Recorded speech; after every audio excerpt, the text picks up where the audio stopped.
¿Ya? ¿También lo prendiste? ¿Cómo que se apagó? A ver.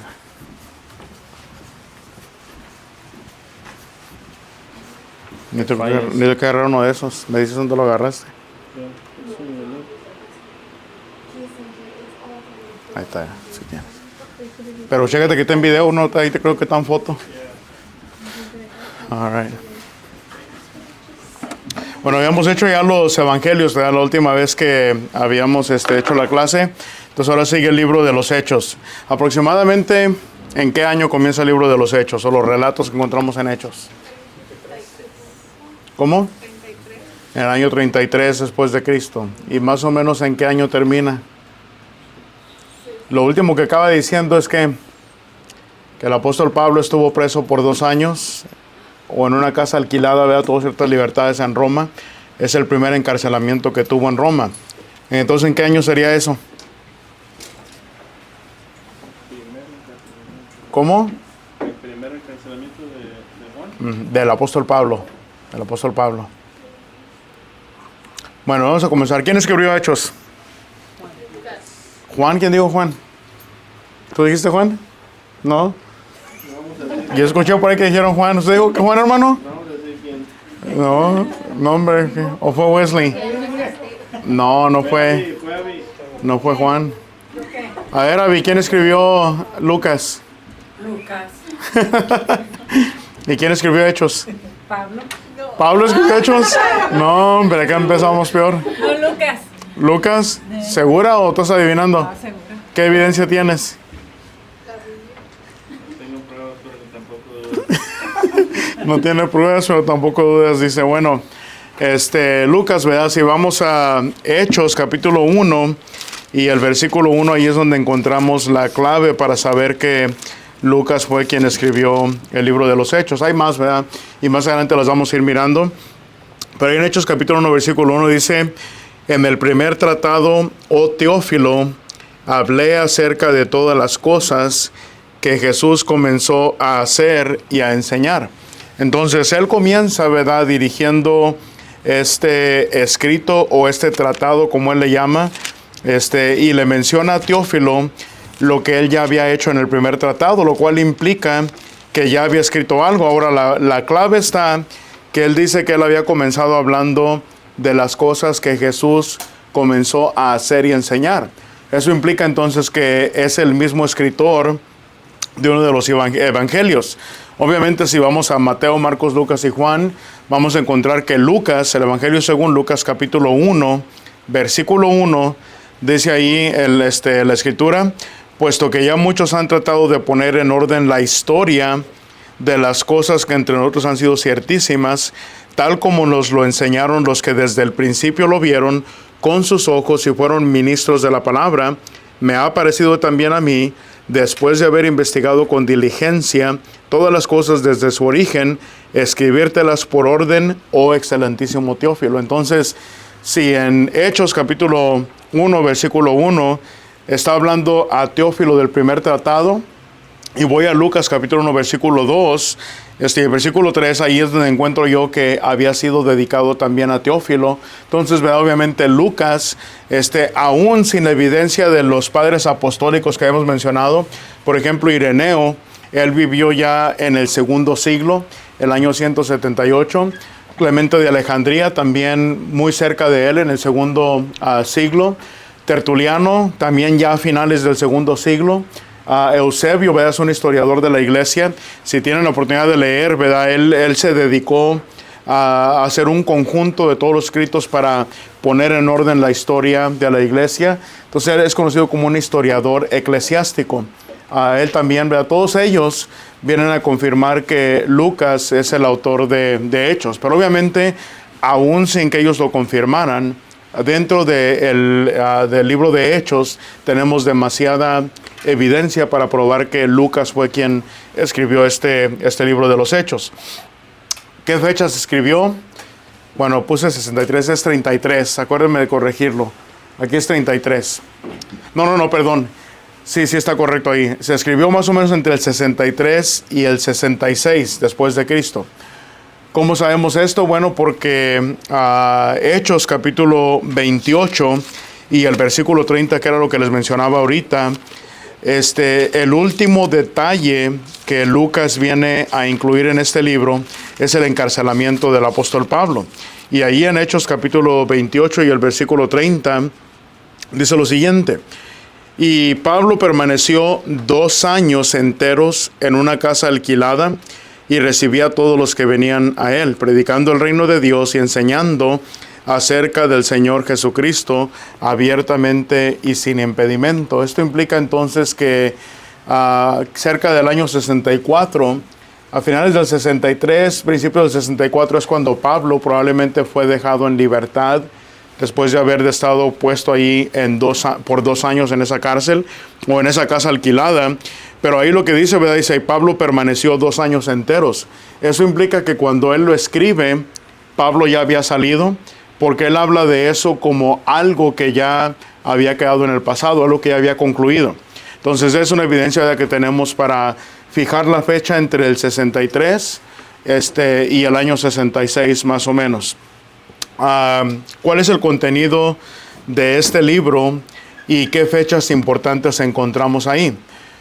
Creo que se los había mencionado ya, pero este libro contiene una historia, lo que vendrían a ser los primeros 30 años de la iglesia. De hecho, ¿verdad? En esos 30 años, ahí podríamos decir, si una generación dura más o menos 40 años, ¿verdad? Que era lo que mirábamos, 40 años era cada generación. Eso implica que este libro contiene la historia de lo que fue la primera generación que vino a formar parte de la iglesia del Señor. Obviamente estaríamos comenzando en el año 33, que es Hechos capítulo 2, ¿verdad? Capítulo 1, miramos que es cuando viene el día del Pentecostés.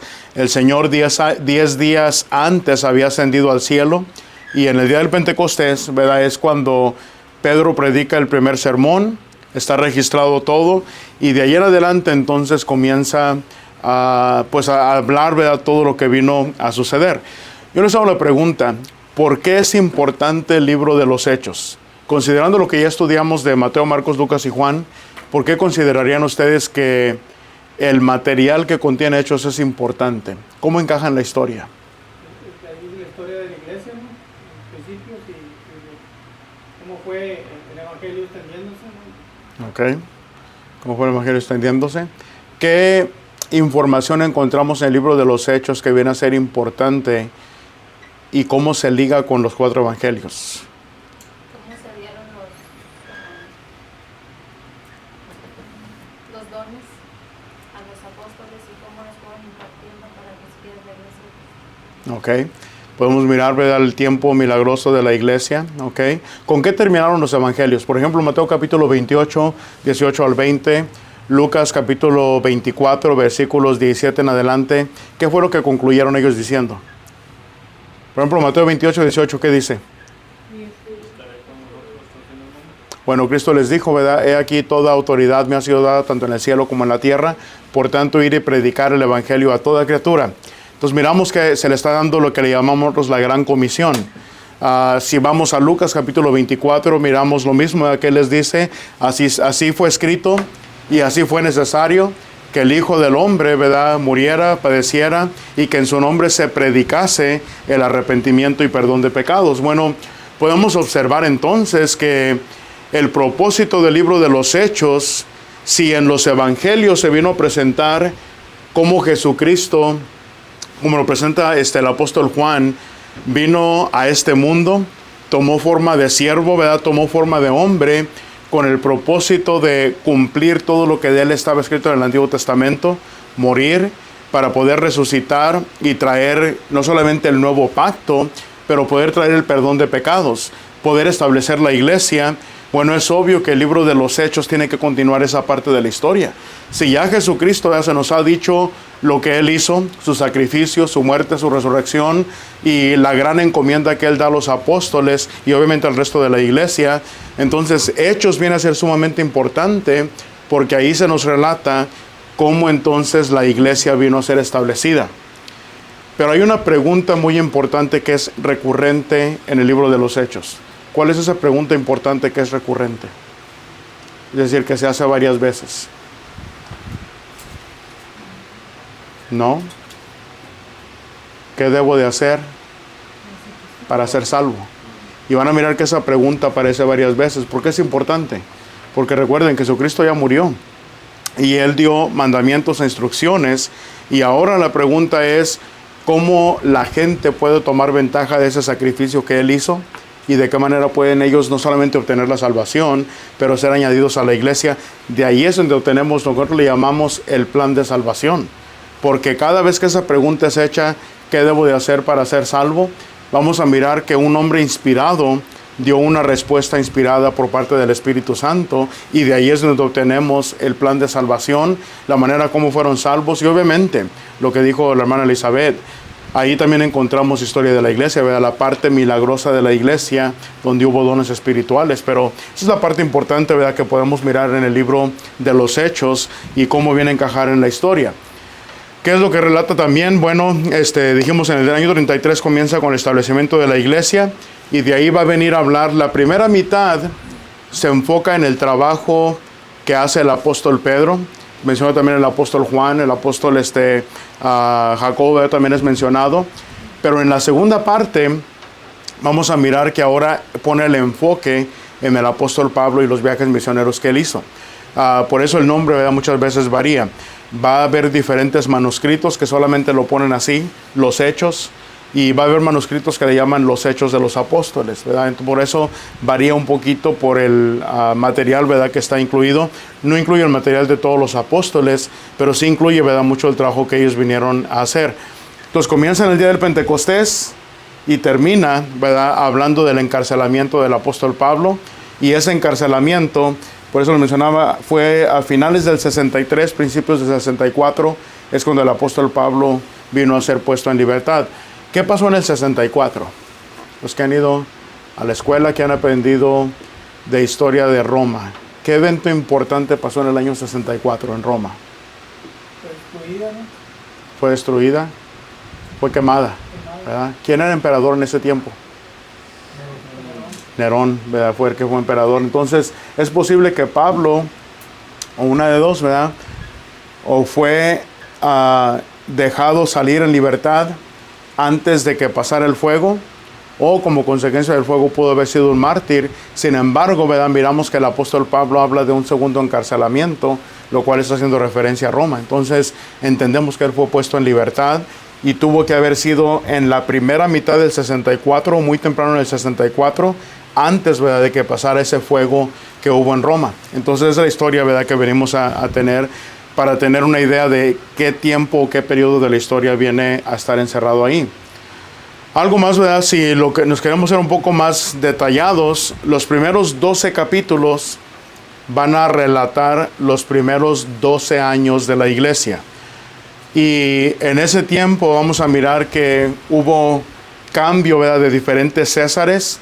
Tiberio fue un emperador que incluso él fue emperador en el tiempo del Señor Jesucristo, ¿verdad?, cuando él estuvo vivo.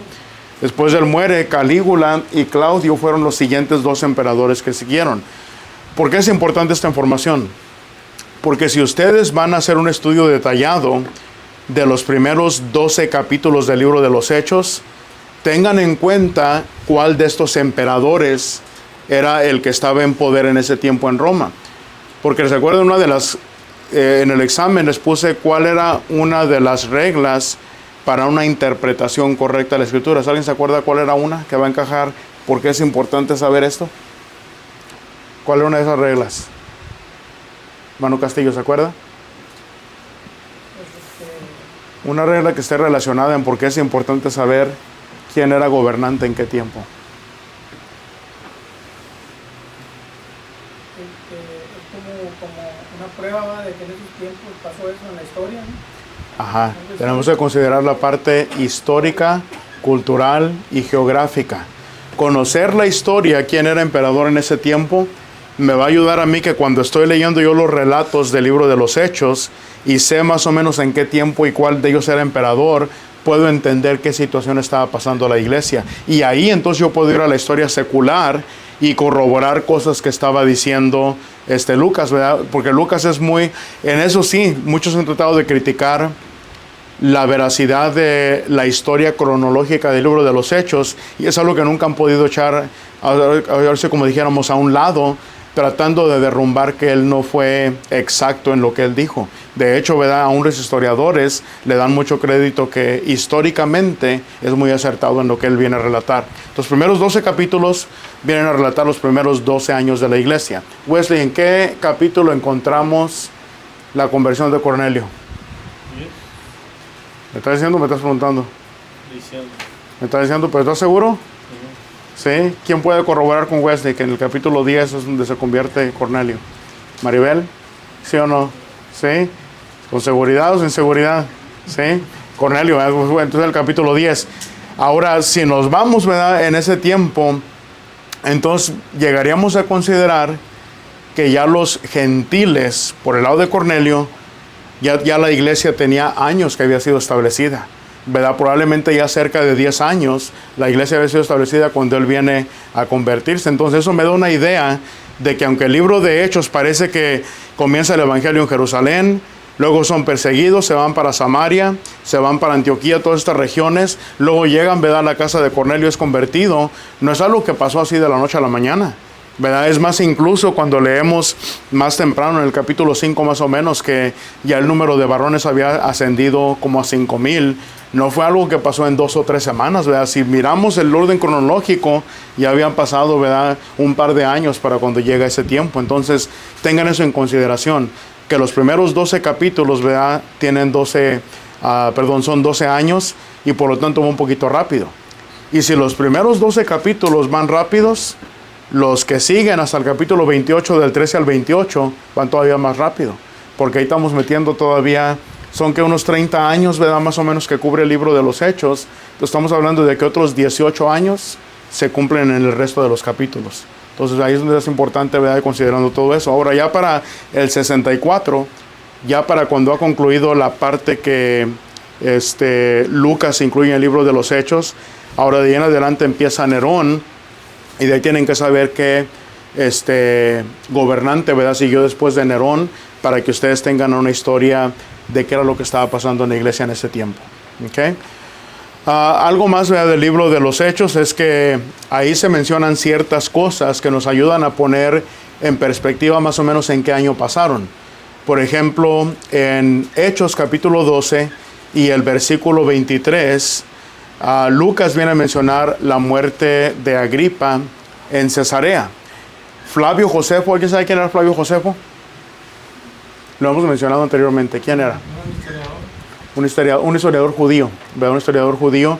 Él escribió las guerras de los judíos, las antigüedades de los judíos. Si los pueden obtener, yo les diría inviertan el tiempo. Son libros muy grandes, pero contienen mucha buena historia. Él entra desde mucho tiempo atrás, ¿verdad?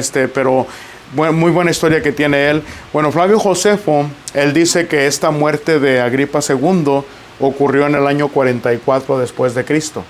De ahí es como sacamos, ¿verdad?, que son más o menos 12 años que cubren los primeros 12 capítulos, porque si comenzamos en el 33, ¿verdad?, para el 44, dependiendo si es casi al final del 44, son arribita de 11 años, casi pegándole a los 12, entonces pudo concluir, ¿verdad? Para el capítulo 12, cuando concluye, son casi 12 años que han transcurrido.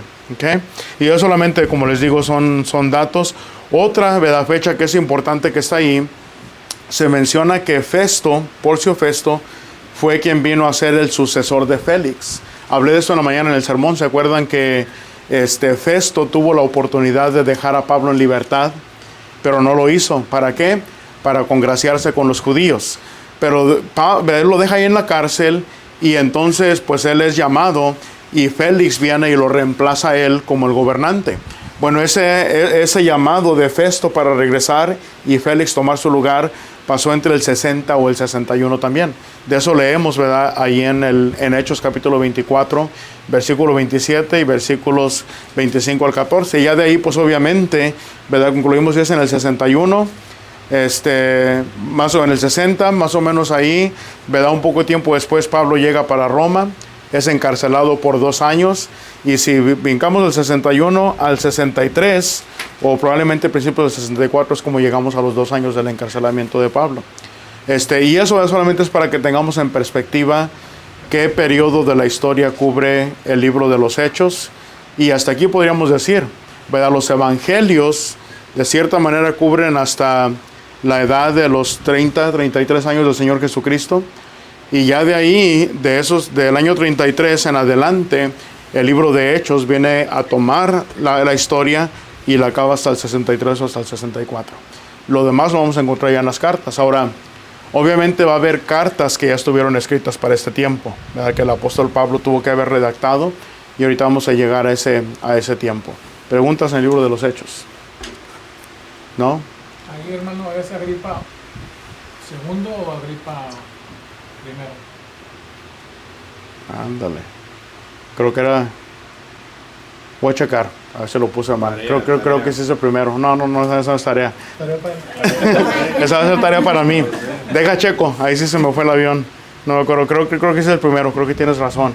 Pero te la confirmo. Otra pregunta.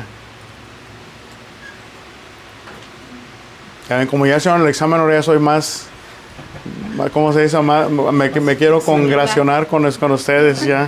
Ya ahorita no les dejo tantas tareas. Bueno, si no hay preguntas, ahora continuaríamos con lo que son las cartas paulinas.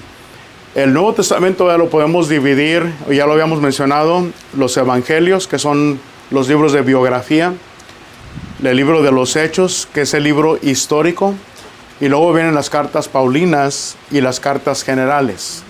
Cartas paulinas, ¿verdad? Porque son las cartas que le atribuimos que fue el apóstol Pablo quien las escribió, y las cartas generales vendrían siendo como Santiago, primera y segunda de Pedro, primera, segunda y tercera de Juan, Judas, vendrían siendo las cartas generales. Y finalmente vamos a concluir ya con lo que es el libro de Apocalipsis, que es el libro de profecía que encontramos en el Nuevo Testamento. Cartas paulinas, ¿cuál sería la primera?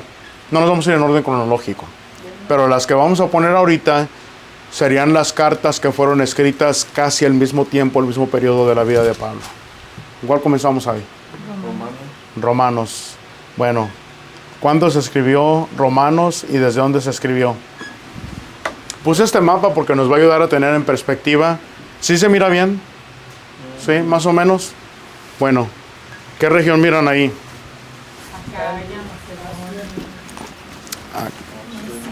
¿Qué más? ¿Y qué países son esos ahora actualmente? ¿Cómo? Bueno, Italia sigue siendo el mismo, ¿verdad? Italia no ha cambiado. Ese sería aquí, ¿verdad? ¿Dónde está? No jaló esto, sí. Ya no jaló este yonque. ¿O no? Bueno, ahí está. Ese sería siendo Italia, ¿verdad? Pero esa región de aquí, ¿qué sería? ¿Ah? ¿Turquía? No, hombre, Turquía estaría acá, mira, Asia. Turquía sería todo lo que sería toda la región de Asia, Galacia, ¿qué es ahí? Cilicia. Y ya de Cilicia, Capadocia, el Ponto y Bitinia. Todo esto de aquí sería lo que es actualmente Turquía, ¿verdad? Entonces, pero allá lo demás sigue siendo acá, es Atenas, obviamente, Italia. Y ya acá, ¿verdad? Pues la región de Acaya. ¿Qué congregación era la más conocida de Acaya? La de Corinto. ¿Y en Macedonia cuál sería la más reconocida? Tesalónica. Entonces ahí tienen una idea más o menos dónde están, ¿verdad? las ciudades. Y quise poner este mapa porque se apega más a las regiones que Pablo menciona. ¿Verdad? Habla de Cilicia, habla de Bitinia, Acaya, Macedonia. Entonces esto nos debe tener en perspectiva en qué parte del mundo estamos hablando. Obviamente acá sería la parte de Europa, ¿verdad? Todo esto es Europa. Y ya de aquí, donde Turquía, lo que es actualmente Turquía, todo esto sería ya Asia Menor. Y ya de ahí obviamente pues sigue todo el continente de Asia para abajo, para arriba está todo el continente de Europa.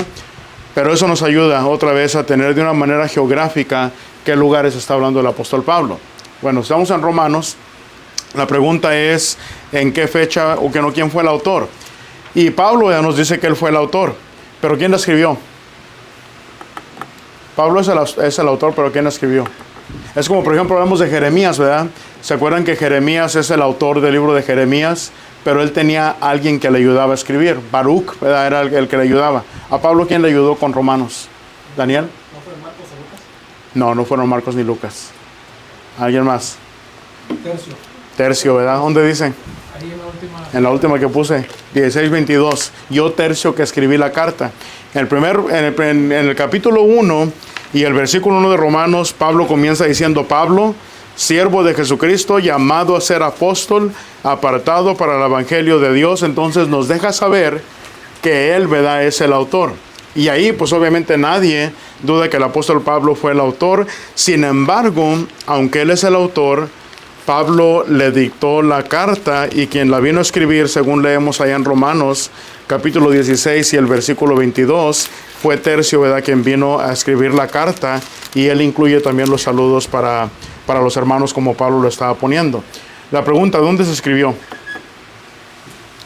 ¿Dónde piensan ustedes que escribió? De todo lo que miramos allá, más o menos, ¿dónde la podrá haber escrito el apóstol Pablo? Cuando estaba en Roma, ¿no? ¿Cuando estaba en Roma? Bueno, en Roma sería lo que conocemos como las cartas de la prisión. Romanos no es una de las cartas de la prisión. Ya, las cartas de la prisión serían Filipenses, ¿verdad? Filemón, esas serían las cartas de la prisión, pero Romanos no es una de ellas. Bueno, ahí vamos a mirar la evidencia interna que tenemos ahí. Pero vayan conmigo a Romanos capítulo 15 y el versículo 25 al versículo 28. Dice el versículo 25: Mas ahora voy a Jerusalén para ministrar a los santos, porque Macedonia y Acaya tuvieron a bien hacer una ofrenda para los pobres que hay entre los santos que están en Jerusalén. Pues les pareció bueno, y son deudores a ellos, porque si los gentiles han sido hechos participantes de sus bienes espirituales, deben también ellos ministrarles de los materiales. Así que cuando haya concluido esto y les haya entregado este fruto, pasaré entre vosotros rumbo a España. Aquí hay mucha información que nos da el apóstol Pablo. Lo primero, ahora, si menciona lo que menciona el versículo 25, ¿dónde en otra de las epístolas habla de ese mismo tema?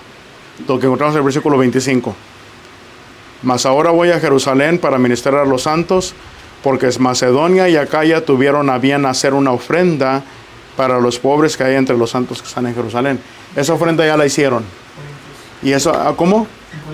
Primera de Corintios, ¿verdad? Capítulo 16 habla de la ofrenda para los santos, y Segunda de Corintios, capítulo 8 y capítulo 9, ¿verdad? También hablan de esa ofrenda para los santos. Incluso habla que los hermanos de Acaya, ¿verdad?, dieron más, que no, los de Macedonia fueron los que dieron más allá de sus fuerzas. Y aquí, ¿verdad?, el apóstol Pablo entonces está hablando de este evento como algo que ya se llevó a cabo. Ya la ofrenda ya se levantó, ya la ofrenda ya se recogió, y él ahorita se está preparando para ir para Jerusalén, entregar ese dinero. Y entonces, ¿verdad?, ya el plan de Pablo, una vez que lo entregue, es ir para España. Pero en el camino para España, él tiene planeado llegar ahí a Roma. Entonces aquí nos viene a enseñar esto. Noten también lo que nos dice Hechos capítulo 19. Porque ahí en Hechos capítulo 19 es donde se nos viene a relatar esa parte también de la historia, cuando ese dinero vino a ser recaudado.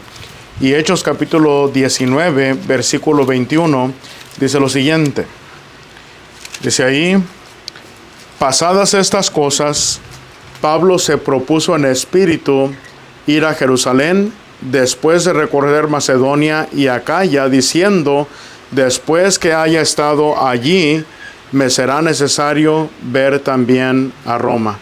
Bueno, después de que pasaron estas cosas, ¿cuáles? Bueno, ya Pablo ya ha recolectado ese dinero y se ha propuesto en su espíritu poder ir a visitar a Roma, ¿verdad? Fue un plan que él ya había tenido por mucho tiempo.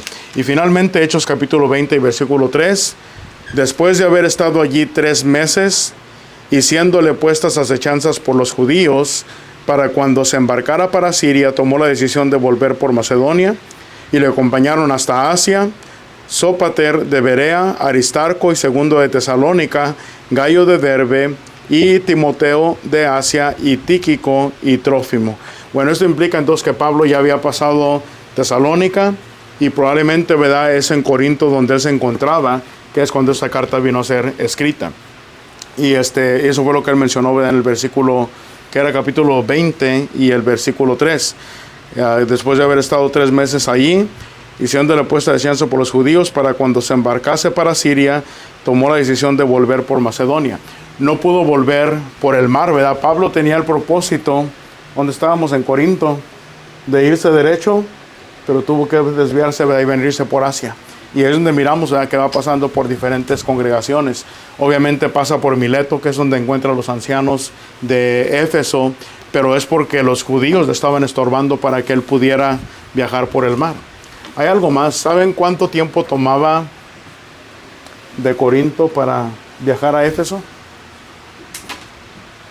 Por mar, más o menos. ¿Cuánto pensarían? Bueno, en ese tiempo, ¿verdad? Obviamente ahora toma mucho menos con los barcos que existen y los motores y todo. ¿Cuánto tiempo más o menos pensarías tú? ¿Una semana? Casi una semana. 8 días, ¿verdad?, era el promedio que tomaba para cruzar por el mar. Pero bueno, ¿verdad? Pablo no pudo llevar la ruta que él tenía planeada. Tuvo que regresar otra vez por Macedonia y volver por otra parte. ¿Qué más encontramos? Bueno, hay mucha evidencia más, ¿verdad? 1 Corintios 16, 1 al 7, como mencionamos, habla ahí acerca de esa ofrenda. 2 Corintios capítulo 9 está hablando de lo mismo. Solamente voy a leer 2 Corintios capítulo 12 y el versículo 20. Y dice ahí lo siguiente, 2 Corintios 12, 20.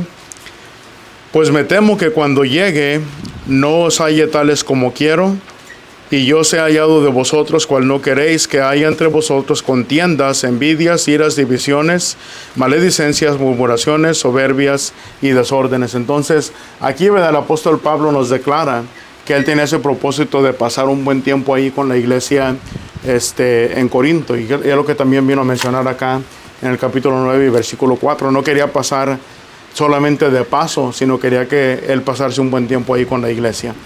Y pues ya lo último, ¿verdad?, que leemos en el capítulo, eso era el capítulo 57, bueno, 28, 30, creo que eso era de Hechos, no puse la cita ahí, pero creo que era Hechos. Hechos capítulo 28 y versículo 30 dice: y Pablo permaneció 2 años sentenciado, enteros en una casa alquilada, y recibía a todos los que a él venían. Puse la fecha, ¿verdad?, porque obviamente ya habíamos mencionado que Pablo, ¿en qué año dijimos más o menos que salió libre? En el 64. ¿Segura? Sí. No, es que no ver si estaba segura. Probablemente, acuérdate, mira, finales del 63 o principios del 64. Era más o menos cuando él salió. Entonces, aquí nos damos cuenta, ¿verdad?, que teniendo todo esto en mente, esta carta tuvo que haber sido escrita entre el año 57 y el año 58. Si consideramos que Pablo está hablando de la ofrenda que ya había sido recaudada, ya habían pasado por Acaya, ya habían pasado por Macedonia, obviamente él ya tenía en vista regresar a Jerusalén, ir a entregarla, todo eso ya había pasado. Y algo más, ¿verdad?, también que nos damos cuenta, creo que fue en el 57, en la primavera del 57, cuando Pablo tuvo los problemas con Demetrio. ¿Quién era Demetrio? ¿Cuál fue el problema que bueno, ese fue Alejandro el Calderero. Pero Demetrio también le causó problemas. Además, incluso Pablo menciona en la segunda carta que él pensó que ya habían perdido toda esperanza de la vida. Pero ¿qué fue lo que Demetrio hizo? ¿De dónde era Demetrio? A ver, Juan, ¿quién era Demetrio? ¿Cuál fue el problema de él? ¿No? ¿Se acuerdan de Éfeso? Que Pablo predicaba: no son dioses los que se hacen con las manos. Y Demetrio, ¿verdad?, se enoja. Y pues obviamente levanta a todos sus compadres, ¿verdad?, para agarrarla en contra de Pablo. Eso creo que fue en el 56 o el 57, si más no recuerdo. Y ya para ese tiempo, ¿verdad?, poco después, cuando Pablo se va para Corinto. Y eso implica que la carta de Corintios, ¿dónde fue escrita? Todavía no llegamos ahí. ¿Pero dónde habrá sido la carta de Corinto? Si Pablo en Corinto incluye lo que le hizo Demetrio, ¿dónde se encontraba? ¿En Roma? No, hombre, ¿cómo que en Roma? ¿De dónde era Demetrio otra vez? ¿En Éfeso? ¿Cómo? ¿Éfeso? De Éfeso. El alborote en Éfeso. Y Pablo lo registra en la segunda carta a los Corintios. Eso quiere decir, ¿verdad?, que él estaba todavía en Éfeso cuando escribió la carta a los Corintios. La primera, ¿verdad? Por lo menos la primera estaba todavía en Éfeso. Vamos por orden cronológico. Bueno, ¿cuál es el propósito de esta carta? ¿Quién estableció la iglesia en Roma? ¿Quién normalmente dice la gente, por ejemplo, entre el catolicismo, quién dicen que la estableció?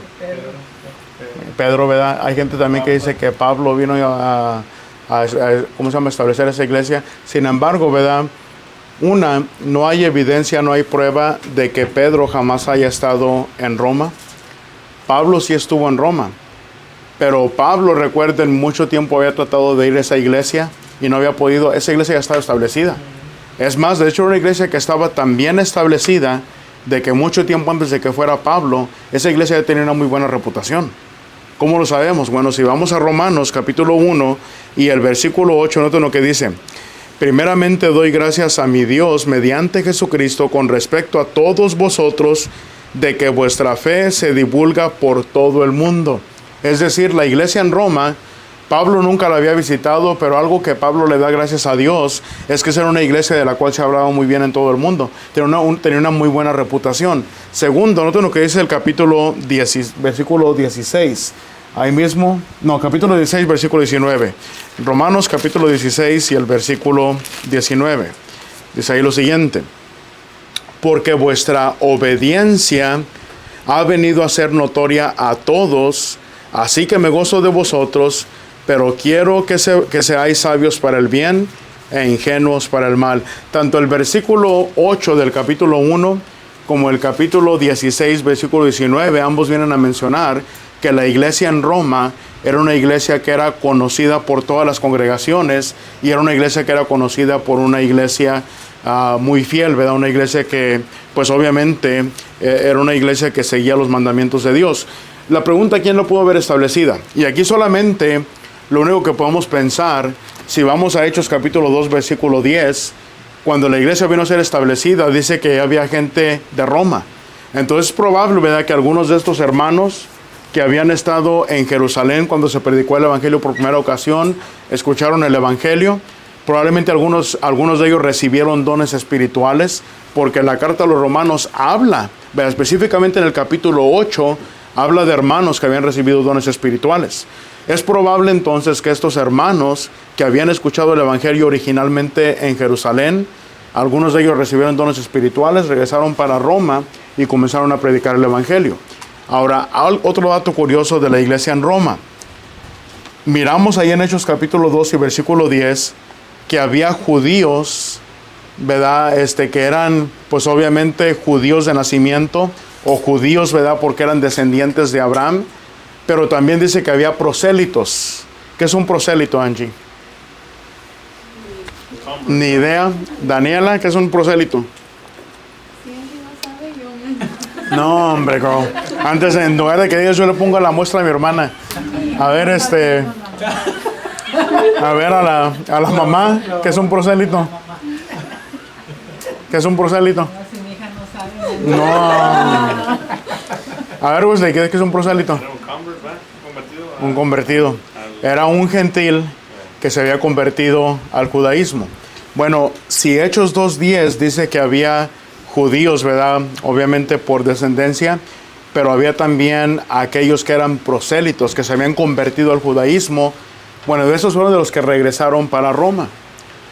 Y esto implica, y por eso podemos mirar por qué en la iglesia de Roma era una iglesia que estaba compuesta tanto de judíos como de gentiles. Y esa evidencia no solamente la tenemos por lo que leemos en Hechos, pero la evidencia interna por los temas que el apóstol Pablo, por ejemplo, menciona, ¿verdad? Ya no hay judío, ya no hay griego, ya no hay bárbaro, ya no hay escita.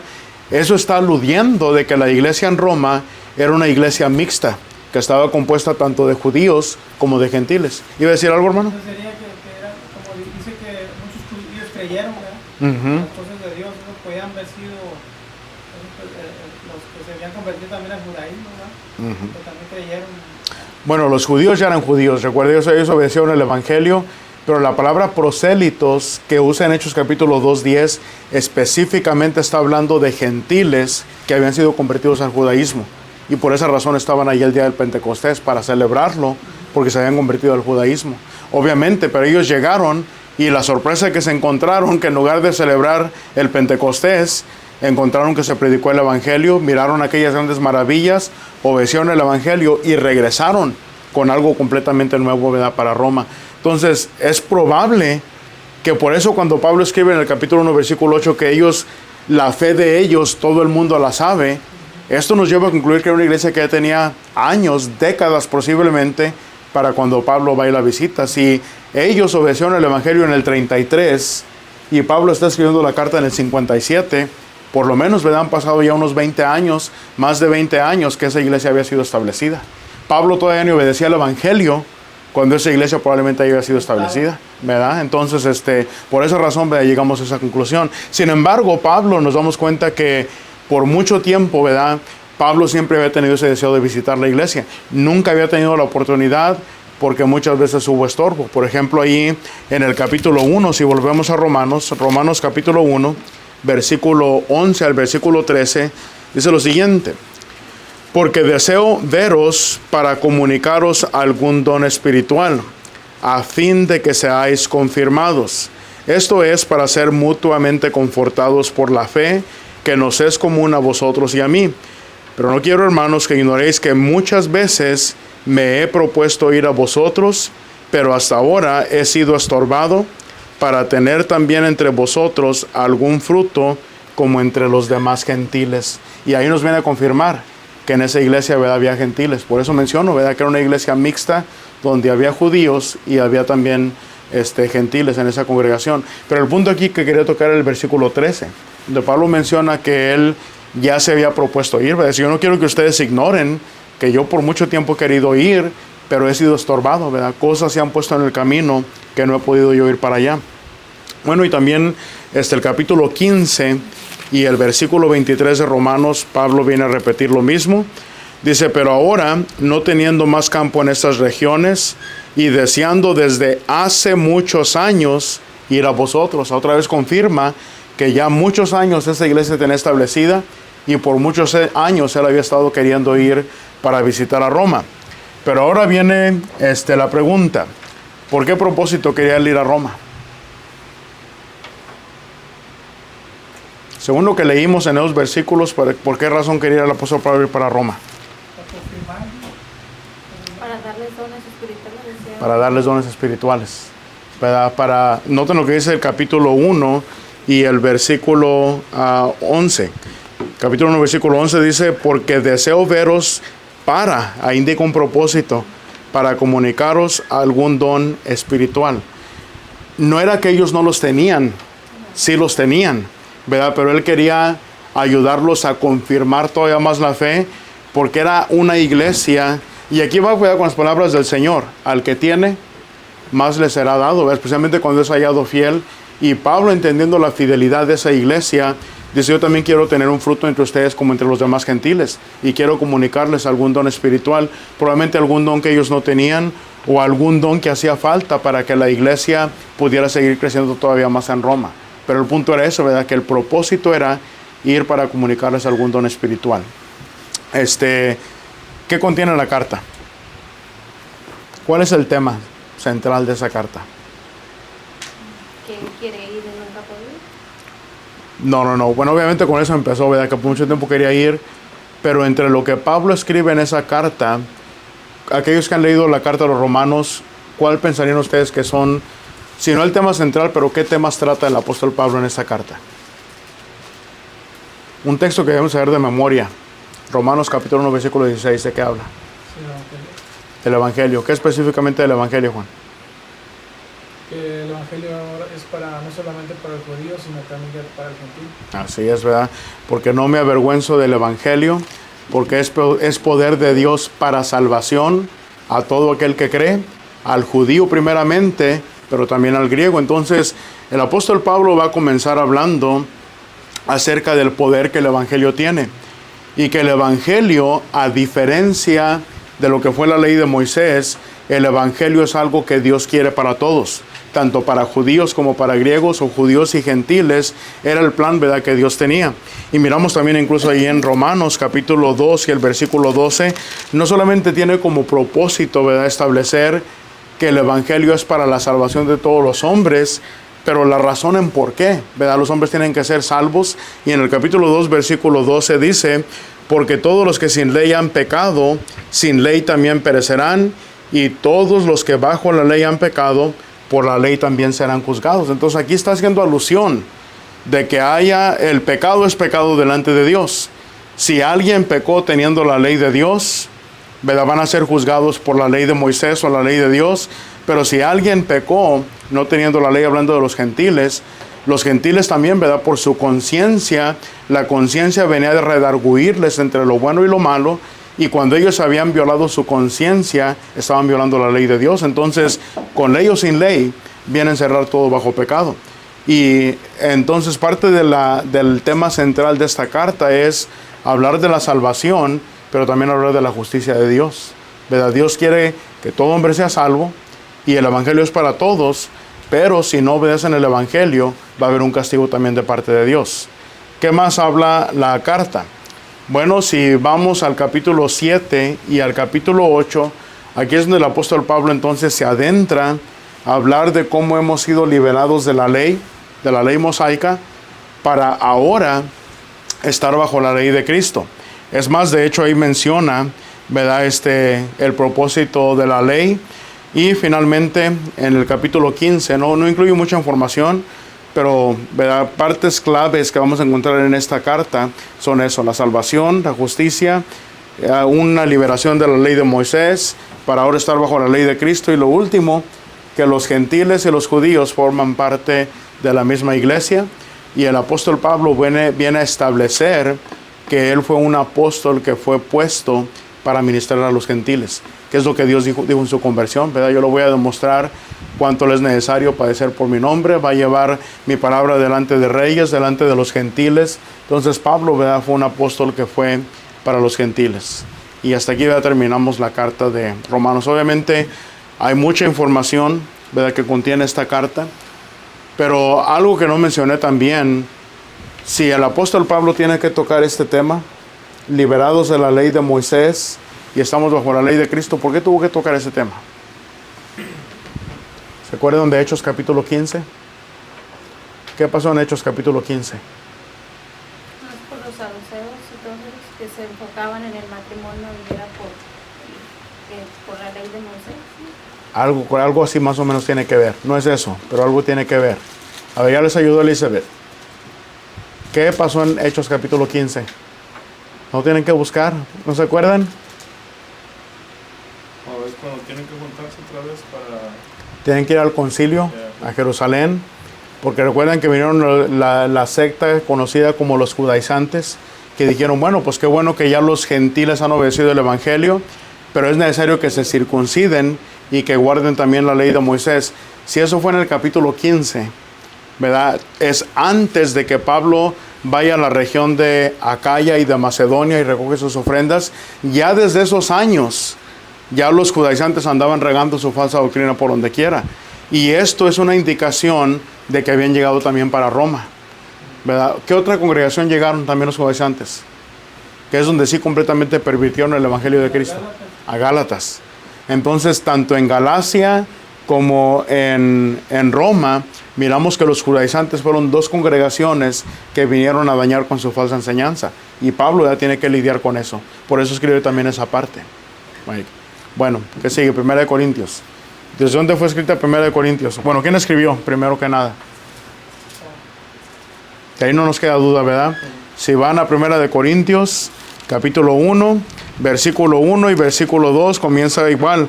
Pablo, llamado a ser apóstol de Jesucristo, por la voluntad de Dios, y el hermano Sóstenes, a la iglesia de Dios que está en Corinto, a los santificados en Cristo Jesús, llamados a ser santos, con todos los que en cualquier lugar invocan el nombre del Señor Jesucristo, Señor de ellos y Señor nuestro. Entonces aquí está hablando Pablo, ¿verdad? Esta carta la está dedicando especialmente a los hermanos de la iglesia que está en Corinto. ¿Dónde queda Corinto otra vez? ¿En qué región? En Acaya, ¿verdad? Ahí mero. Y queda acá en la parte de abajo. ¿Cómo? Es Grecia, sí, es lo que sería Grecia. Bueno, la región de Acaya es donde estaba él. Bueno, ahora sí, ¿cuándo escribió? ¿Cuándo y dónde? Ya les había dicho. En Éfeso, estaba en en Éfeso. En Éfeso, ¿verdad? ¿Cómo sabes que estaba en Éfeso? Porque en el capítulo 16 dice, Capítulo 16. ¿Qué parte del capítulo 16? A ver, Juan. A ver, Juan, si está poniendo atención. Si lo encontró. el 8, el 8. Ajá. Primera de Corintios, capítulo 16, versículo 8 y el versículo 9. Léelo, Juan, si quieres, por favor. Pero estaré en Éfeso hasta Pentecostés, porque se me ha abierto puerta grande y eficaz, y muchos son los adversarios. Así es. Entonces, ahí Pablo está declarando que esta primera carta, él tiene deseo de ir para Corinto, pero ahorita no puede porque él tiene que quedarse allá en Éfeso, porque hay una oportunidad de seguir predicando el Evangelio. Entonces, la carta misma ahí dentro nos está diciendo desde dónde vino a ser escrita. ¿En qué año más o menos vino a ser escrita? Pues eso también, ¿verdad? Vino a ser más o menos lo que van a notar ustedes, que la primera carta a los Corintios, la segunda carta a los Corintios y la carta a los Romanos fueron cartas que fueron escritas alrededor del mismo tiempo. Y otra carta que también fue escrita al mismo tiempo, ¿cuál sería? Ya hablamos de ella también ahorita hace un poquito. No. ¿A dónde llegaron también los judaizantes? A Gálatas. Lo que van a mirar que las fechas de primera y segunda de Corintios, Romanos y Gálatas son fechas que están muy pegadas. Ahora otra cosa, cuando lean estas cartas, primera, segunda de Corintios, Romanos y Gálatas, pongan atención y van a encontrar que hay muchas similitudes. Por ejemplo, en todas ellas, ¿qué tiene que defender en cuanto a él? ¿Qué tiene que defender? ¿Cómo? Su apostolado. Entonces implica, ¿verdad?, que el apóstol Pablo escribió todas estas cartas en un momento de su vida en el cual su apostolado estaba siendo puesto en tela de prueba. Vea, donde en muchos lugares estaba regando la idea de que Pablo no era apóstol. Por eso noten, ¿verdad?, cómo empieza la primera de los Corintios capítulo 1 y versículo 1. ¿Pablo qué? Apóstol de Jesucristo. ¿Cómo empezó Romanos? Pablo, ¿verdad?, apóstol de Jesucristo. ¿Cómo va a empezar Gálatas? Pablo, apóstol de Jesucristo. ¿Por qué? Porque su apostolado estaba siendo puesto en tela de duda. Es más, tiene que defender de aquí en adelante, ¿verdad? Nadie, venga a dudar, ¿verdad?, de mí. ¿Por qué? Porque yo llevo en mi cuerpo las marcas de Cristo. Y ahí es donde él viene a mencionar, ¿verdad?, todo lo que él ha sufrido como apóstol. En Gálatas, vamos a mirar ahorita más adelante la manera como defiende su apostolado. Bueno, esa es una. Tiene que defender al apostolado. Y el otro tema, los judaizantes, ¿verdad?, viene a presentar doctrina y enseñanza que viene a refutar toda la falsa enseñanza de los judaizantes. Entonces, por eso les digo, van a mirar que las fechas están muy, muy pegadas. ¿Qué más encontramos? Bueno, ¿cuál es el propósito de esta carta? ¿Por qué la escribió Pablo? Porque alguien llegó con el chisme, ¿verdad?, como dijéramos por ahí. Pablo está en en Éfeso, y está trabajando. Y allá en Éfeso no es como que digamos, allá no hay problemas. Ya hablamos de Demetrio, los problemas que Demetrio le causó, y obviamente hubo muchos otros problemas que Pablo tuvo ahí en la ciudad de Éfeso. Y entre todo esto, mientras Pablo está lidiando con todos esos problemas ahí en Éfeso, Pablo se encuentra también, ¿se acuerdan? Ahí en Éfeso fue también donde se encontró algunos 12 discípulos que habían sido bautizados con el bautismo de Juan. Él los bautizó correctamente, les dio dones espirituales, y luego vienen alguien de la familia de Cloé. Y en el capítulo 1 y versículo 11 dice que él ha sido informado por los de Cloé que había entre ellos disensiones, había pleitos, había divisiones. Y entonces esto nos lleva a concluir varias cosas. ¿Cómo entonces Pablo se dio cuenta de los abusos de la cena del Señor? ¿Cómo se dio cuenta del orden de adoración? Que todo mundo quería profetizar al mismo tiempo. ¿Cómo se dio cuenta Pablo que los hermanos andaban llevando a las cortes? ¿Cómo se dio cuenta de todo eso? Es probable, ¿verdad?, que los de la casa de Cloé no solamente le informaron de las divisiones que había dentro de la iglesia, pero es muy probable que ellos también le informaron todos los asuntos que estaban pasando. Parte del asunto también, obviamente, Pablo lo aprendió porque ya había habido una carta que los hermanos de Corinto le habían mandado a Pablo, haciéndole preguntas. Por ejemplo, le preguntaban sobre el matrimonio, ¿verdad? Y Pablo dice, en cuanto a las cosas que me escribisteis, bueno, le fuera al hombre no tocar mujer, mas por causa, ¿verdad?, de la inmoralidad, cada hombre tenga su propia mujer y cada mujer tenga su propio marido. Pero ¿de qué vino eso? Por causa de que los hermanos en Corinto le habían hecho esa pregunta a Pablo por medio de una carta. Entonces, hay cosas que Los de la casa de Cloé le informaron a Pablo y hay cosas que él aprendió por la carta que él había recibido de parte de los hermanos. Ahora, a todo esto, ya había una carta antes de esta, pero esa carta no la tenemos, ¿verdad? Porque Pablo dice, os he escrito por carta que no os juntéis con ninguno que llamándose hermano, fuera idólatra o fornicario, ¿verdad? O esto o lo otro. Eso implica que ya había habido una carta anteriormente. Y lo que conocemos como la primera y segunda carta a los Corintios, en realidad es la segunda y la tercera carta a los Corintios, porque había una anteriormente. Y ahí, mira, nos damos cuenta que había información que Pablo ya había compartido con ellos. Pero aquí el punto, ¿por qué esta carta viene a ser necesaria? Porque mientras Pablo está en Éfeso, alguien de la casa de Cloé viene el informe de problemas que estaban pasando en la iglesia en Corinto. ¿Qué nos dice esto de la casa de Cloé? ¿Era una familia que se podía tomar en serio? ¿O era Cloé una buena hermana? Le importaba lo que está pasando en la congregación. Era alguien que tenía credibilidad ante los ojos del apóstol Pablo. Alguien que él conocía bien. Y obviamente, ¿quién estableció la iglesia en Corinto? ¿Quién la estableció? ¿Te acuerdas de eso? ¿Me estás diciendo o me estás preguntando? ¿Me estás preguntando? Fue Pablo. ¿Se acuerdan en el viaje misionero? De hecho, ahí encontró a Aquila y a Priscila. Ahí fue donde los encontró. Y cuando él los encuentra y establece Corinto, era porque Claudio, uno de los emperadores que habíamos mencionado, había deportado a los judíos que estaban en Roma. Y entre esa deportación vienen Aquila y Priscila, se establecen allí en Corinto, se conocen con Pablo, son del mismo oficio, comenzaron a trabajar juntos y esa congregación de Corinto fue establecida por el apóstol Pablo, ¿verdad? Y de ahí me encontramos que Pablo, ¿verdad?, después se va para Éfeso y no duró mucho tiempo en esa primera ocasión. Cuando regresa Pablo la segunda ocasión a Éfeso, ya Apolos ya había estado en Éfeso, pero obviamente ya Aquila y Priscila lo habían corregido, lo habían instruido bien, viene y predica, y Apolos ya había predicado también en Corinto. Para cuando esta carta viene a ser escrita, ya había sido establecida, Pablo había estado en Éfeso, Apolos había venido a Corinto, había sido de mucha ayuda, y por lo tanto Apolos tenía mucho apoyo de la hermandad ahí. Otro que se menciona también, Cefas. ¿Quién es Cefas? Es Simón. ¿Quién es Simón? Es Pedro, ¿verdad? Cefas, Simón y Pedro es la misma persona. También tenía mucha influencia ahí en la iglesia. ¿Cómo sabemos? Porque esas divisiones que está hablando, unos dicen yo soy de Pablo, otros dicen yo soy de Apolos y otros dicen yo soy de Cefas. Entonces, estos tres grandes hombres tenían mucha influencia en esa iglesia, en la iglesia de Corinto. Bueno, ¿qué más encontramos en esta carta? ¿Quién la llevó? Pablo la escribe, pero obviamente él tiene que quedarse en Éfeso. Y eso lo leímos en capítulo 16, versículo 8 y versículo 9. Entonces, ¿quién lleva la carta? ¿Alguien se acuerda quién la llevó? No. Dice Estefas, Fortunato y Acacio. No. Timoteo, a lo mejor no. A lo mejor. No, hombre, aquí puede adivinanza. Bueno, capítulo 4, versículo 17, ahí está la respuesta. 1 Corintios capítulo 4 y el versículo 17, ahí mismo tenemos toda la respuesta. Dice ahí, por esto mismo os he enviado a Timoteo, que es mi hijo amado y fiel en el Señor, el cual os recordará mi proceder en Cristo, de la manera que enseño en todas partes y en todas las iglesias. Entonces, él nos dice, ¿verdad?, que Timoteo es quien va a llevar esta carta.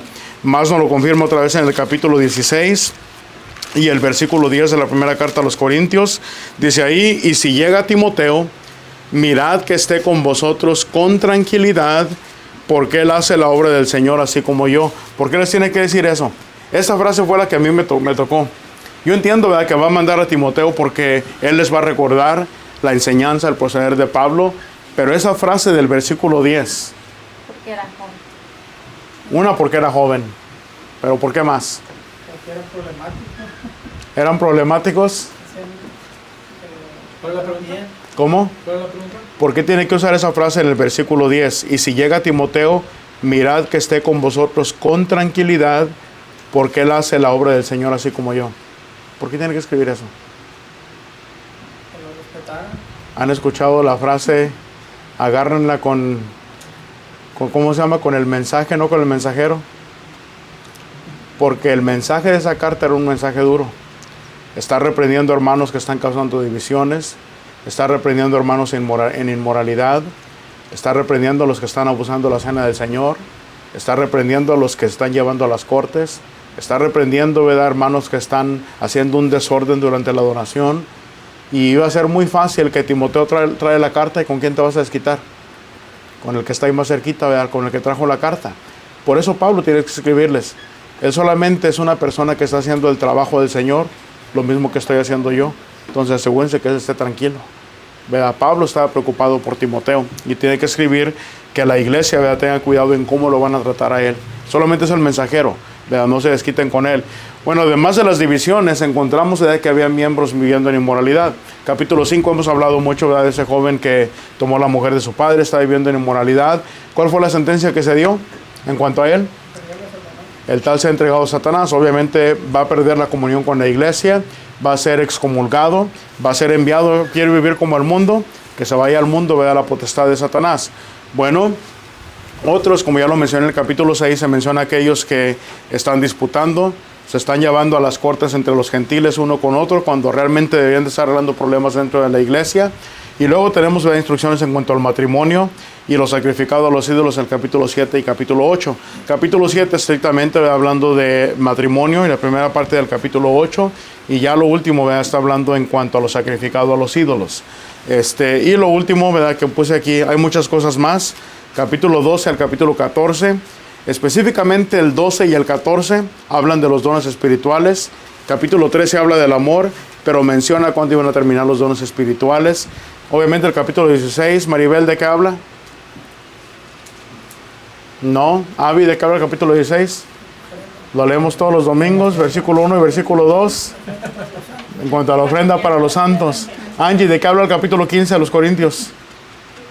Ajá. Se las di en el concurso de jóvenes que tuvieron ahí en Northside. Capítulo 15 de los Corintios. A ver, Daniela. No me digas que si Angie no sabe, pues yo menos. Daniel, ¿de qué habla el capítulo 15 de los Corintios? No.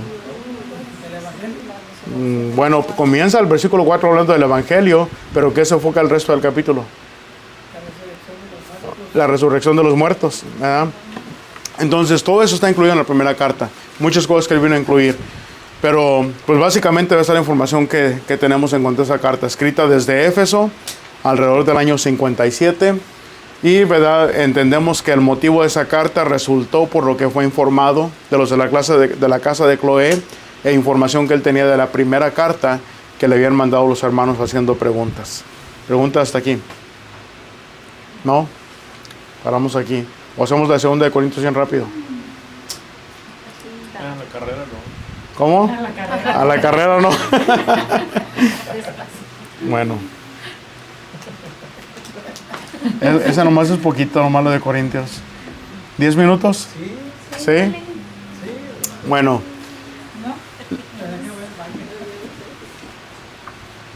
¿Entonces no? ¿Wesley? ¿Sí o no? Votación. 10 minutos. Levanten la mano, que quedan 10 minutos.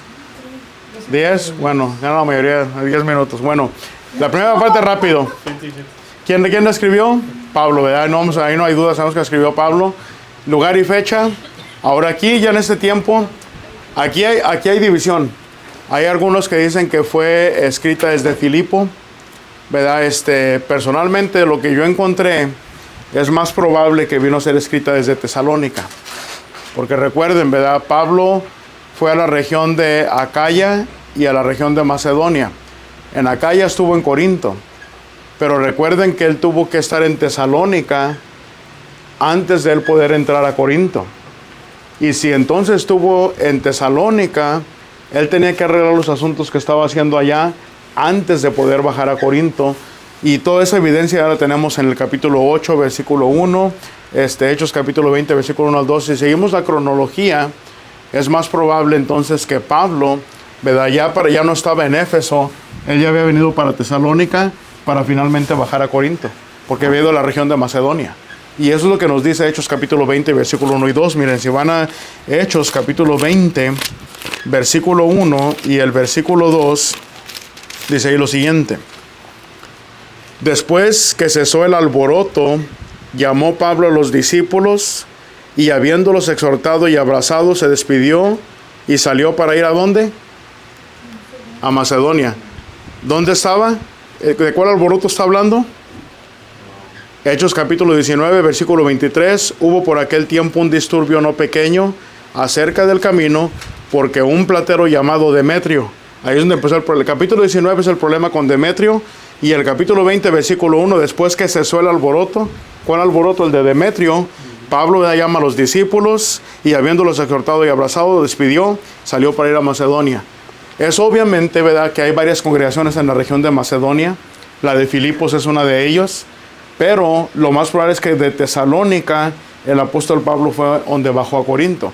Y de hecho en Tesalonicenses, ¿verdad?, la segunda carta de Tesalonicenses, capítulo 2, versículo 17 y versículo 18, noten lo que el apóstol Pablo dice ahí. Segunda a los Tesalonicenses, primera Tesalonicenses, capítulo 2, versículo 17 y 18. Dice ahí: pero nosotros, hermanos, separados de vosotros por un poco de tiempo, de vista, pero no de corazón, tanto más procuramos con mucho deseo ver vuestro rostro, por lo cual quisimos ir a vosotros, yo, Pablo, ciertamente una y otra vez, pero Satanás nos estorbó. Ahí, ¿verdad?, Pablo viene a hablar qué tanto deseo él tenía de ir a la iglesia en Tesalónica. Y recuerden, si entonces leímos en Hechos capítulo 20, versículo 1 y 2, que él partió para Macedonia, ¿cuál congregación era la que iba a visitar? La que tenía ya muchos años, ¿verdad?, él anhelando, y no de paso, pero él tenía el deseo de estar ahí en Tesalónica, porque era una congregación que él apreciaba mucho. Es más, tanto habla bien él de ellos, que dice que cuando recibieron el evangelio, lo recibieron no como palabra de hombres, sino como en verdad lo es, la palabra de Dios. Y era una congregación que también Pablo, ¿verdad?, tenía mucho amor y mucho cariño por esa congregación. Si ese es el caso, recuerden, Pablo entonces cuando escribe la primera carta, es cuando está yendo todo el borlote, ¿verdad?, con lo de Demetrio, y él escribe la primera carta, y obviamente termina eso, y él tiene que irse para Macedonia, y en Macedonia él está esperando que Tito traiga un reporte de cómo fue recibida esa primera carta. La envió por Timoteo, pero Tito es quien trae el reporte. Y cuando Tito viene y le trae el reporte, Pablo rápidamente ahí escribe esa segunda carta. Por eso fueron escritas en el mismo año. La primera y la segunda carta fueron escritas en el 57, porque fueron escritas, como decíamos, back to back, ¿verdad?, una tras de la otra, por, ¿verdad?, la urgencia que había de tratar los asuntos que había en esa congregación. ¿Cuál es el propósito de esta carta? Otra vez Pablo tiene que lidiar con los judaizantes. Yo les dije, si le ponen atención a 2 de Corintios, si le ponen atención a Romanos y le ponen atención a Gálatas, van a mirar que este es un problema recurrente, los problemas causados por los judaizantes. ¿Qué era lo que querían ellos? La circuncisión, ¿verdad?, circuncidar a los gentiles que guardaron la ley de Moisés. Y luego, esto es importante, y esto sí lo quería notar bien. ¿Qué pasó en el capítulo 5 de la primera carta a los Corintios? ¿Cómo? Se le excomulga al joven. Fue excomulgado el hermano joven, ¿verdad?, que estaba en inmoralidad. ¿Y qué pasa en el capítulo 2? Restaurado. Recuerden, ya había regresado y se había arrepentido, y la iglesia todavía no se quería juntar con él. Pablo les tiene que decir, él ya se arrepintió. Y como él ya está arrepentido, más bien deben recibirlo, confortarlo, confirmarlo, para que Satanás no gane ventaja sobre nosotros. Yo he escuchado a hermanos, ¿verdad?, que dicen, bueno, como la iglesia en el primer siglo había muchos problemas y todavía tenían comunión como si nada. Porque los problemas no se quedaban ahí. Había solución. Y si yo voy a 1 de Corintios capítulo 5, yo me doy cuenta que hubo una persona que fue disciplinada por inmoralidad. Pero esa misma persona que fue disciplinada por inmoralidad en la primera carta, capítulo 5, en la segunda carta, esa persona se había arrepentido. Y ahora Pablo dice, como él ya se arrepintió, más bien debéis perdonarlo. Y al que ustedes perdonen, yo también lo perdono. Y está hablando de que una persona que se ha arrepentido, se le tiene que dar ese perdón, tiene que ser confirmada y tiene que ser animada. No es que siguieron teniendo comunión simple y sencillamente porque eran miembros de la iglesia, no, porque hubo un arrepentimiento, ¿verdad? Y esa es la clave, que tuvo que haber un arrepentimiento. Algo más que miramos, bueno, Pablo, ¿verdad? De hecho, aquí esto sí quiero que lo leamos. Porque obviamente alguien dijera, bueno, pero eso aplica solamente al que estaba en inmoralidad. Pero ¿qué hay de los que se andaban llevando a las cortes? ¿Qué hay de los que andaban causando divisiones? ¿Qué hay de los que estaban abusando la cena del Señor? ¿Qué hay de los que estaban haciendo todas las demás cosas? Entonces la iglesia siguió igual. No.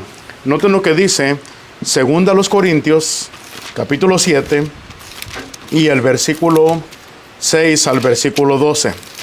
Noten lo que dice ahí nuevamente. 2 Corintios, capítulo 7, versículo 6 al 12.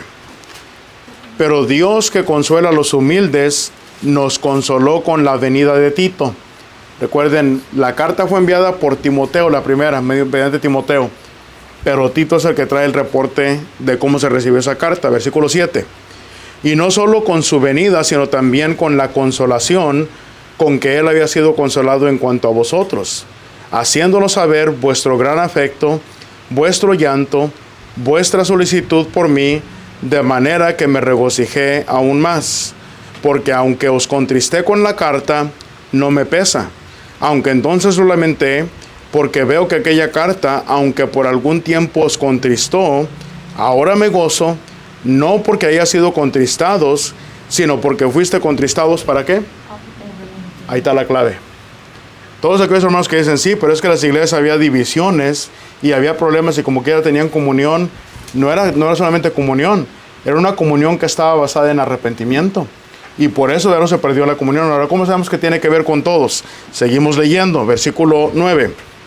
Habéis sido contristados para arrepentimiento, porque habéis sido contristados según Dios, para que ninguna pérdida padecieseis por nuestra parte. Porque la tristeza que es según Dios produce arrepentimiento para salvación, de que no hay que arrepentirse. Pero la tristeza del mundo produce muerte. ¿Por qué aquí esto mismo de que hayáis sido contristados según Dios? Y ahí está la clave. Noten esa frase. ¿Qué solicitud produjo en vosotros? ¿Qué defensa? ¿Qué indignación? ¿Qué temor? ¿Qué ardiente afecto? ¿Qué celo? ¿Y qué vindicación? En todos habéis mostrado limpios en el asunto. ¿De qué está hablando? La iglesia se arrepintió. Se arrepintieron los que estaban llevándose a las cortes. Se arrepintieron los que estaban causando desorden durante la adoración. Se arrepintieron los que estaban abusando de la cena del Señor. Y eso es lo que aplica a todos. Porque de otra manera, lo mismo que había pasado con el joven en la primera carta, capítulo 5, Pablo iba a hacer lo mismo con estos hermanos, ¿verdad? Esa es la diferencia que miramos. No es que solamente se tuvo comunión viviendo en pecado. La comunión se mantuvo porque hubo un arrepentimiento a esa primera carta. Y es donde está la clave, ¿verdad? Eso era algo que quería yo que sí notáramos bien, ¿verdad? De esta parte. Lo último con lo que voy a terminar, ¿verdad? Obviamente en el capítulo 8 y 9, Pablo está alentando a la iglesia a que ayude a las iglesias de Judea. Recuerden, ya los de Acaya ya mandaron, los de Macedonia ya mandaron su ofrenda. Ustedes lo habían prometido, ahora cumplan lo que ustedes ya habían prometido, pónganlo por obra. Y finalmente en los capítulos 12, 14 y 15 y 13, 1 y 2, miramos, ¿verdad?, que Pablo muestra su amor y preocupación por la iglesia y está planeando la tercera visita. Y esa tercera visita él dice, yo quiero llegar no con vara, sino quiero llegar, ¿verdad?, con un abrazo. Y de hecho, ¿verdad?, en el versículo 5, ahí les dice, examinaos pues si estáis o no estáis en la fe, o que no os conocéis a vosotros mismos, si sois aprobados. Él quería que ellos mismos arreglaran sus propios problemas antes de que él fuera, para que no tuviera que venir a aplicar disciplina. Es más, de hecho, ahí habla del apostolado. No quiero venir con la autoridad que tengo como apóstol, quiero llegar, ¿verdad?, como un padre con un abrazo. Es como termina esa carta. De otra manera, si había problemas que arreglar, él iba a llegar con la autoridad a arreglarlos. Pero es lo que termina esta carta. ¿Preguntas? ¿Comentarios? Si hacemos otro examen puro 100, ¿qué piensan? ¿Sería bueno hacer otro examen o no? Del resto de las cartas. Elizabeth dice que no, se quedó con la cabeza, se quedó, pero luego la pensó, ya no dijo nada. Mucha agresión, ¿no? Ya no va a haber examen, no se preocupe, ya no vamos a acabar esto, ya no. Comer carne, sí. Ya no. falta el fuego de chato ya. El fuego de chao, sí. Ya no le digan al hermano porque sale corriendo ahorita. Bueno, Bueno, hermanos, pues todo lo que tenemos. Gracias a todos por su tiempo. La siguiente semana comenzamos con Gálatas, ¿verdad? Si Dios quiere. Si tienen preguntas, pues ahí nos avisan. Como quiera va a estar